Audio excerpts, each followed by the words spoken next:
have never asked this question since you bring out. Okay. What is money for you?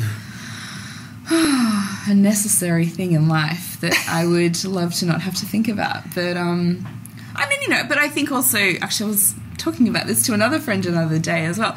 Like the relationship with money, I think it's important to have a positive relationship to money, I think it's, especially as females often, it's very emotional. It can be quite, I'd say emotional, but, it's quite, I think we inherit a lot of the emotions around money from our families.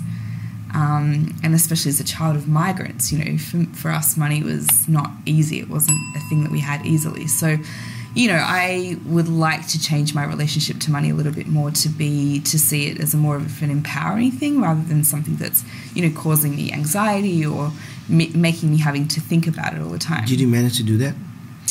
I'm starting to, You gotta spread that it's technique hard. to other people as well. Yeah, it's hard because I think, especially if you come from, I don't work in like a huge corporation. I don't make a lot of money from my job as such. So, that's like one way of, and especially in a place like Hong Kong where everything is a lot about money, there's a lot of money around, but obviously there's really big gaps in wealth.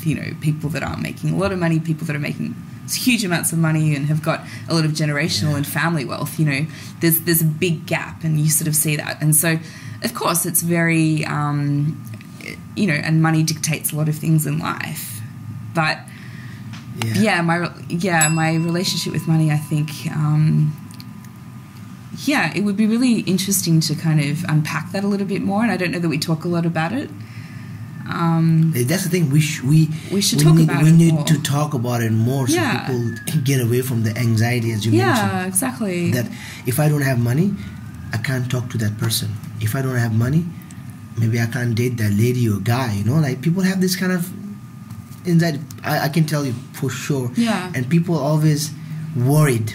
If I'm walking a party as a if I don't have expensive watch, are they gonna judge me? It happened to my kids' school. Wow. It happened to my kids' school. So me and my kids' school, when I see my younger son in his school, everyone are like you can see they're like walking walking Landcraft. Right? Really, Landcraft. They have everything. In your kids' school? Yeah, they have everything. God. So I scared to go. In your kids' school? Yeah. I scared to go because I just looking. The parents, Yeah, all the parents are. I don't know. I never asked them. But see, this is like, again, that's like a type of insecurity where you have to like put all this stuff on yourself to feel like you are worthy. It's like status symbols, status. And for me, I'm pretty. I have never put money before me ever. Yeah. So I always think I'm a pretty bad businessman.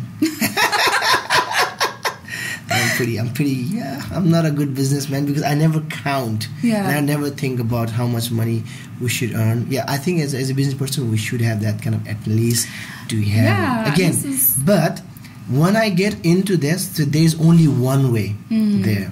I don't think there's another way. If I get into that part of the business strategy, then I have to think money first before everything. Like we close our shop, Barcode and Tel Camellia, sometime staff party. Yeah. We closed Tel Camellia recently. We're just going for camping. Yeah. It's not a good costs idea. money. Yeah, it's not a good idea. we closing on I don't know when we're gonna launch this one. Next week Monday we're closing both shop for staff party again. Yeah. And I count. Yeah. So I how count much that this costs. time how much is not going to cost, how much we lose. Yes. Closing the shop, Yeah. right? So I tell you, I'm not a good businessman, but what I'm doing is right. So people have always supported us, and getting back to them. Yes, we all have to prioritize money, especially in my case. Like, but again, I was just listening to a podcast that they're talking about. Once you're in, this is like I don't know what they call in English. The word daldal. I need to ask my professional people. The thing, once you get in, and it's just gonna, there's some sort of water or like a pond. Once you're in, they always suck you in underneath. And right. What is that? What is that? Like what's it called? It's like mud. Yeah, it's that type of a mud. Oh, like not the quicksand, but like yeah. So this is it. So I came to Hong Kong to make a good life, right? I came and we start working. We have a decent life, and again, I got married, and my wife had her own desires, so we managed to do that. And I have kids. I thought I'm gonna go back to Nepal and gonna stay there, like do something in my own country. And we have kids, and now we're gonna move there. No, I think our kids need better education, which is in Hong Kong. Yeah, I'm stuck here, and now when they grow up, we need a better education for them. So it's just like I'm stuck. It's never ending. I know, and this is human nature, right? We always want better, and that is also like a part of survival. If we didn't, as a species, want better, we would have been stuck where we were, right? In the caves or wherever we. It's not it's not an individual. I want better. Yeah. Sometimes I'm okay. Yeah. What I have, but for your kids, yes. Again, right? Yes. So sometimes it's just like. I'm fine what we have. I think I'm okay. I always make a joke with my wife that we go back to Nepal, get a small land, do some strawberry farming. And you'd be happy. I'll be happy. Yeah.